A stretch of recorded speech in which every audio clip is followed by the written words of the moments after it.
Los dinosaurios enfrentaban algo diferente, debido a que no había películas de Jurassic Park y el resto de productos para la pantalla pequeña o grande eran o documentales o series muy exclusivas de cierto nicho.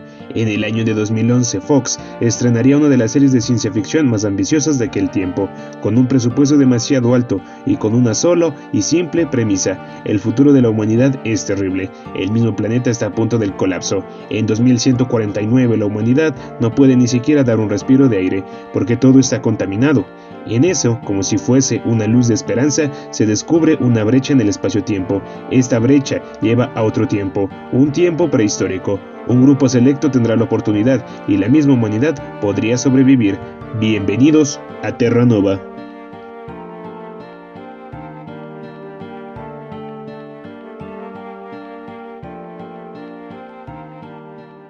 Terra Nova nos presenta esa poco simple premisa, pero aparte de todo lo mencionado, y lo que más nos importa, era lo que habitaba en ese prehistórico mundo, y que acechaba a nuestros personajes. Los dinosaurios dominaban este tiempo. En su mayoría teníamos especies de dinosaurios totalmente nuevas y exclusivas de esta serie, siendo dinosaurios ficticios, aunque también contábamos con dinosaurios que sí existieron. Pero aquí es donde la serie se fragmenta en su mismo potencial, ya que aparte de los dinosaurios teníamos a un grupo de terroristas o de rezagados, llamados los Sixers. ¿Por qué de ese nombre? Pues es bastante simple de hecho, ya que quien tenga el pase o sea seleccionado para atravesar la brecha y tener una segunda oportunidad en esta tierra prehistórica, su grupo siempre será catalogado con un número de peregrinaje, teniendo desde el primer peregrinaje hasta el fatídico 10º, aunque el sexto peregrinaje fue de donde surgieron los Sixers, siendo un peregrinaje bastante extraño, el cual fue enviado con oscuras intenciones para la verdadera razón de Terra Nova.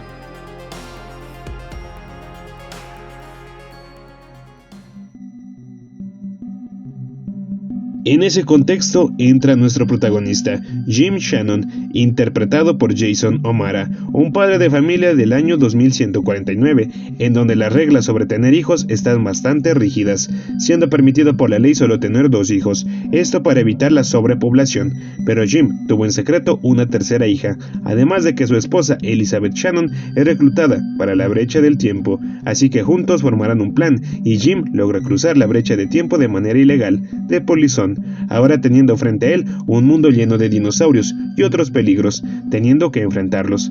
Preparen sus rifles con gatillo electrónico y los sónicos para los Carnotaurus, porque hoy veremos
Terra Nova, una serie con dinosaurios bastante olvidada.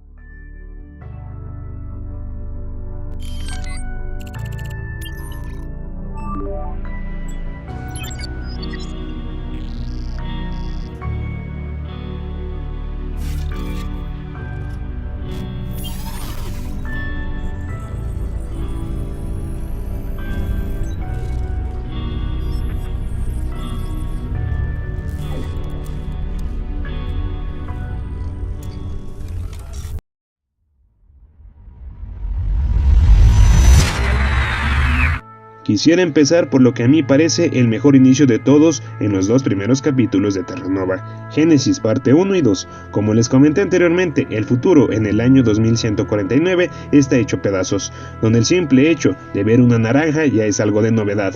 La sobrepoblación y la sobreexplotación de bienes naturales han empezado a cobrar factura. El planeta que solía lucir verde ahora empieza a adoptar un color marrón opaco.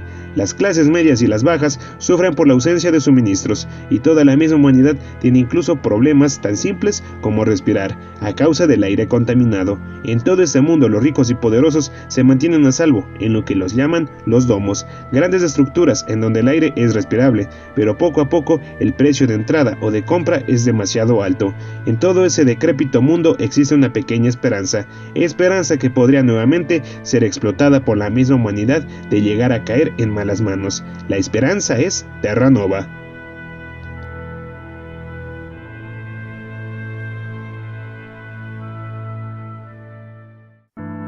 Terranova es como se llamó a la colonia que se estableció en un mundo prehistórico. Cruzando la brecha de tiempo está el periodo Cretácico, hace 85 millones de años, en donde todo quiere comerte y en donde todo puede matarte. Pero para la humanidad ese riesgo es algo mínimo para la misma supervivencia y buena vida de los mismos seres humanos. Pero quisiera, antes de ver más de los dinosaurios, explicarles o intentar hacerlo, de cómo funciona la brecha y a dónde envía a todo aquel que la cruce. La brecha te envía a un periodo cretácico diferente. Si fuese el mismo que el de nuestra línea de tiempo, los cambios hechos en el pasado traerían terribles consecuencias. De alguna manera, esta brecha te lleva a lo que sería una línea de tiempo diferente, o una especie de universo paralelo, donde inclusive las mismas especies de dinosaurios son diferentes, o evolucionaron de otra manera. Por ejemplo, es el periodo cretácico, pero no existen el Brachiosaurus del Jurásico y el Allosaurus de ese mismo periodo.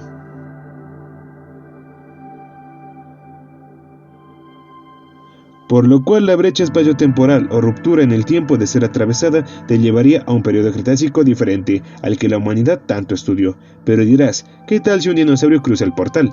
Déjame tranquilizarte momentáneamente, ya que el portal en su inicio solo era de ida, no podías regresar. No sería hasta que uno de los personajes antagonistas lograse crear la fórmula correcta para que el portal fuese de ida y de vuelta, y así poder sobreexplotar los recursos de esta tierra rica en minerales valiosos, no siendo hasta el final de la serie en donde ocurre esto. Incluso un joven Carnotaurus lograría ver el 2149 y comer ahí, aunque antes de enviar a los peregrinajes y el mismo líder de Terranova, se enviaría una sonda para que pudiese verificar la información, como la fauna hostil, la época y la misma atmósfera respirable. Esto en la misma serie es confuso, haciendo que algunos personajes no logren comprender del todo cómo funciona la brecha, siendo imposible viajar a otro periodo de tiempo más seguro, como sería después de la Edad de Hielo, siendo el único periodo de tiempo disponible el Cretácico de este universo o línea temporal alterna.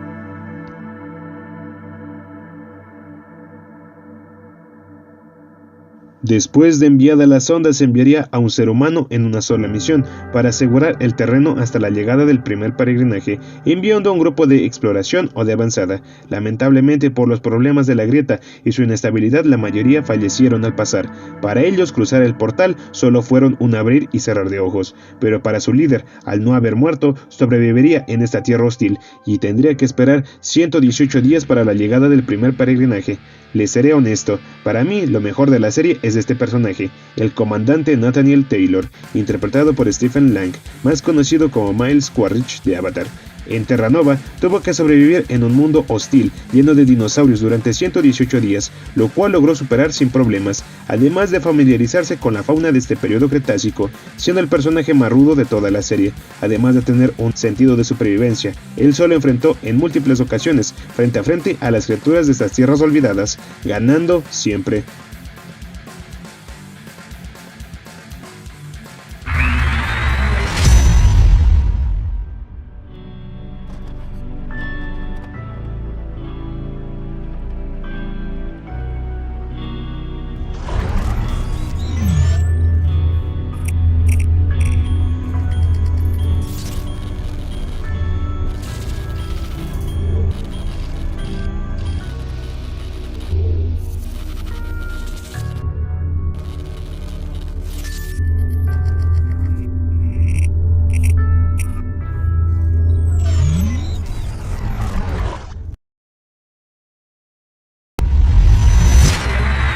En los campos, fuera de Terranova y en la jungla espesa, suelen acechar los más rápidos y voraces depredadores de estas tierras. Los Carnotaurus son la criatura estelar de la serie, teniendo un muy visible dimorfismo, no siendo los únicos que cuentan con esa particularidad. Los Carnotaurus usualmente cazan en parejas, macho y hembra suelen cazar siempre en los campos abiertos, donde pueden maniobrar de mejor manera. También suelen ir en manadas, siendo mucho más mortales para los equipos de 2149. Mientras que los adultos cazan en las planicies, los cachorros y adolescentes sobreviven más cerca de los bosques y junglas, siendo común encontrarse con jóvenes Carnotaurus en estos sectores. En el capítulo final, un Carnotaurus juvenil es llevado como contrabando al 2149, en donde logra matar a algunos guardias y empresarios. Al final, junto con Jim Shannon, aparentemente logra regresar al periodo Cretácico.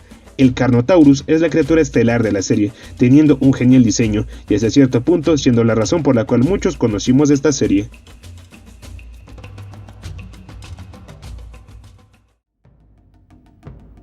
Si los Carnotaurus son peligrosos en los campos abiertos, las junglas y bosques son acechados por otras criaturas mortíferas, que diría que son más peligrosos que los Carnotaurus juveniles que habitan estas zonas. Los desgarradores, o aceraptors, son grandes dinosaurios terópodos, los cuales llevan su nombre por una característica que se presenta exclusivamente en los machos. En la punta de sus colas tienen una afilada cuchilla, capaz de atravesar y cortar casi lo que sea. Son muy territoriales y cuando una pareja llega a la madurez a los 4 años, se separan del resto del grupo para buscar su propio territorio. El comandante Taylor y la líder de los Sixers, Mira, serían testigos muy de cerca de esta práctica de los desgarradores. Esas criaturas también cuentan con dimorfismo, ya que el macho tiene manchas amarillas en su cuerpo y su cresta de ese mismo color. Además, sus protoplumas son más grandes, mientras que la hembra no cuenta con protoplumas y su cresta es de color blanco. Cabe aclarar que estas especies de dinosaurios son ficticias, o sea, son exclusivas de la serie, no existieron en nuestro mundo. Además, a pesar de su nombre, aparentemente no están relacionados con los dromeosáuridos, siendo un posible abelisáurido. Son de hábitos nocturnos, siendo perfecto para cazar, mientras en el día se muestran algo adormilados, quizás por sus finos sentidos, siendo desde la media tarde su momento perfecto para empezar la cacería. El desgarrador es mi criatura favorita de toda la serie. Al ser un dinosaurio ficticio, les dio más libertades creativas para su diseño, habilidades y características de esta especie, haciéndolo bastante icónico.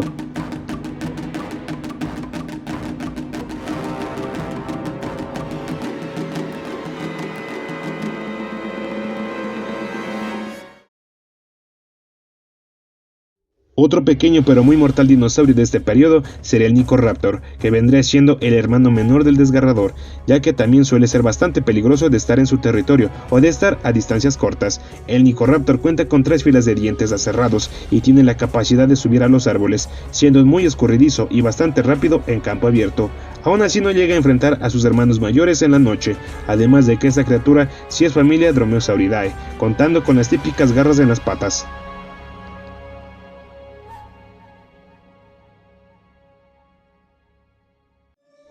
El dinosaurio más grande carnívoro que se pudo ver en esta serie es el Empyrosaurus, siendo de la familia de espinosáuridos y contando con una vela en su espalda, similar a la del Spinosaurus, aunque de un menor tamaño y extendiéndose aún más. Su participación fue una simple distracción de los Sixers para poder ingresar a Terranova y robar recursos, siendo el mayor depredador que pudimos ver dentro de esta serie.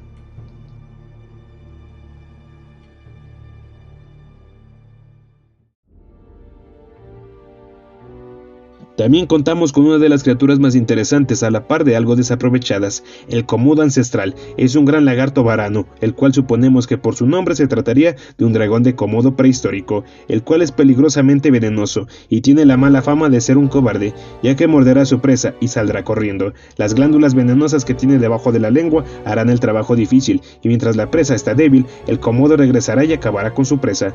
Como si no fuese suficiente, esta criatura cuenta con un volante en su cuello, similar al Dilophosaurus de Jurassic Park, una muy genial criatura que me hubiese gustado ver más.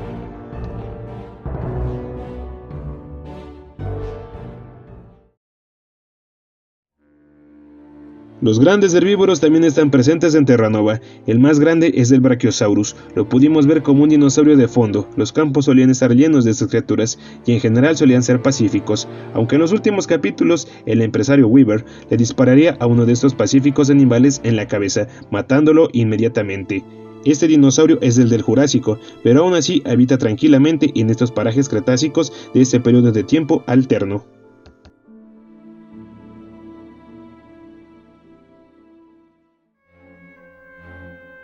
Aunque no vimos en pantalla a los leones del Jurásico, también tendrían su espacio dentro de estas tierras hostiles. Los Allosaurus deambulan por este periodo. Se desconoce cómo se veían dentro de la serie, solo teniendo un fragmento de un dibujo del material extra que tenía el DVD de esta serie, aunque en el primer capítulo escuchamos su rugido y es mencionado como uno de los dinosaurios que habían caído en una de las minas de proximidad.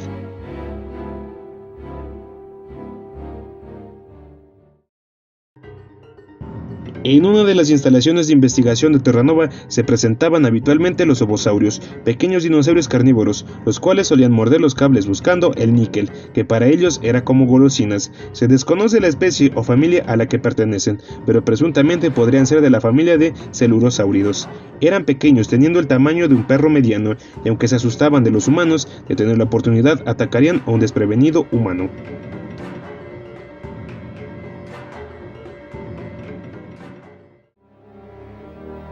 En uno de los episodios es rescatado un huevo de Ankylosaurus. La cría afortunadamente logra sobrevivir gracias a nuestros protagonistas y podemos ver cómo episodios después la tienen que liberar, viendo a la madre Ankylosaurus acoger a su cría nuevamente en la manada de dinosaurios acorazados y pacíficos, siendo una participación algo sencilla y bastante corta.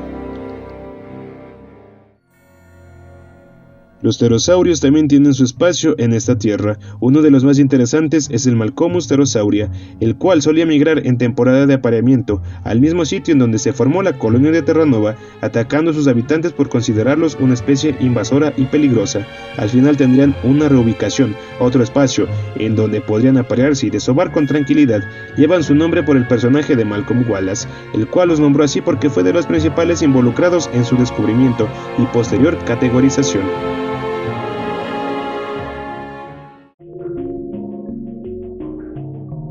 Sé que algunas otras criaturas faltaron, pero considero que las mencionadas son las más interesantes, y como notarás, eso mismo fue el problema de la serie, la muy poca cantidad de dinosaurios y de criaturas que se presentaban, siendo el foco que más espectadores debía atraer, y que fallarían en hacerlo por la mínima cantidad que tenía de criaturas prehistóricas. Además, la mayoría eran ficticias, lo cual a muchos desagradó. En lo personal me gusta pensar que al ser una línea del tiempo alternativa o un universo paralelo, las circunstancias y la evolución mismo fue diferente, teniendo dinosaurios que debían estar extintos u otros que evolucionaron de forma diferente. Quizás el Desgarrador o Aceraptor en nuestro mundo pudo ser el Maip o el Megaraptor, pero en esta tierra paralela evolucionó hasta ser el Aceraptor. Al igual que muchos otros dinosaurios podrían pasado por lo mismo.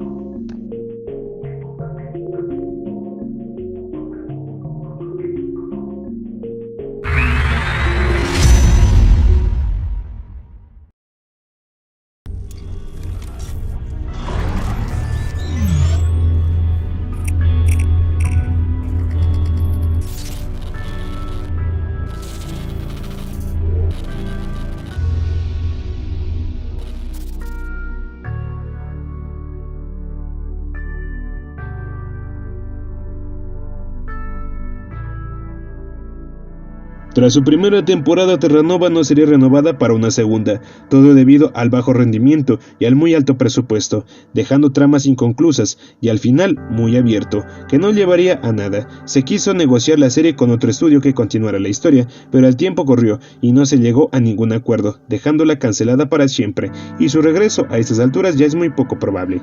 Personalmente me encantó esta serie y puedo decirles que la llegué a disfrutar bastante, aunque sí cogea de bastantes puntos y muchos personajes y sus arcos son solo para rellenar episodios y tristemente no llegan a nada. Lo mejor, los dinosaurios y Stephen Lang. Lo peor, las tramas dentro de Terranova y este sujeto. De verdad que se me hizo insufrible. Debo de decir que cuando la trama es fuera de Terranova, en las junglas o bosques, se vuelve más interesante que las tramas dentro de la colonia. Curiosamente, la mayoría de las mejores tramas tenían a Taylor involucrado. Me encantaría haber visto un capítulo precuela y ver cómo Taylor sobrevivió esos 118 días en solitario y viendo todas las criaturas y enfrentándolas. Ahora, es casi imposible una continuación. Hasta donde sé, Netflix tiene los derechos, así que podría haber una esperanza o una desgracia futura.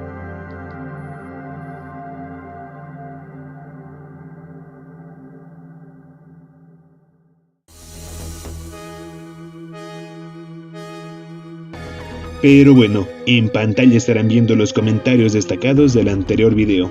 Nuevamente agradeciéndoles por la paciencia y dedicación de esperar un nuevo proyecto.